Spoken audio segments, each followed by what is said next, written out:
Good morning, and welcome back to Daily Dhamma, a letter to our children.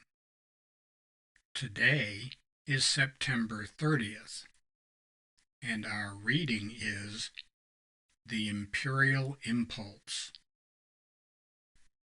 Few places in the galaxy are as isolated as an imperial court.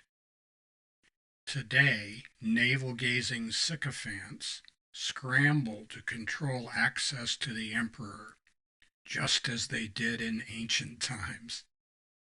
It matters little if the empire is Eastern or Western. A tiny group of courtiers enriches itself by skimming just a bit from everyone else.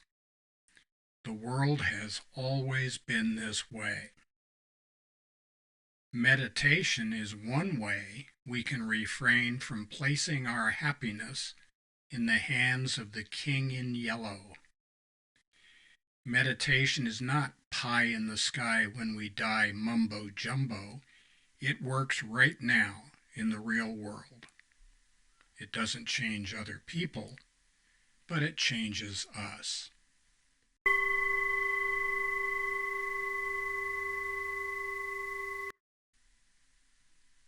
All of the empires of which we are aware, from the Mongols to the Qin to the Romans to the Persians to you name it, the Babylonians, Alexander the Great, the colonial powers of Europe, and now the American Empire, have all suffered from the same thing.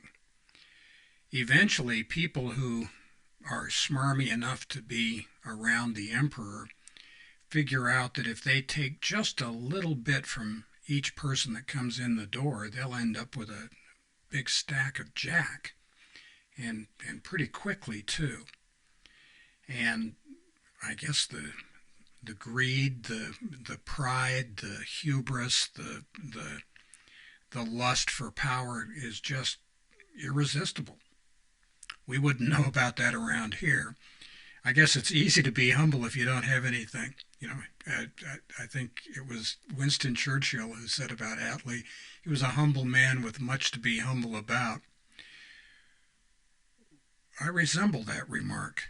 We don't have a lot of material stuff around here, and we're not really concerned about it. We're not really looking for it either. The big thing that we need to focus on, all of us, is on a connection with God. And that can come through prayer, but it mostly comes through meditation in this house. We don't meditate to get something. We meditate to let things go. We sit in samata, which is serenity, and calm down. And once our body is calm and our mind is a little bit tamed, then we can allow thoughts to arise, and we can engage in vipassana, or insight meditation, where we contemplate the thoughts that drift up. If outside thoughts come in, if we're disturbed, if we're excited or depressed or angry or upset in some way, we just gently brush those thoughts away, thinking, no, that's not my business. I'm focused on my breath.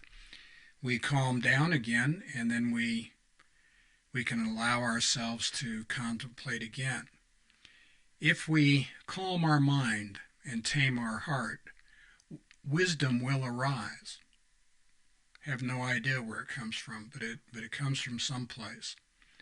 And we think that that's a much more reliable source of contentment than all the money and power in the world. Of course, that's just us. Anyway,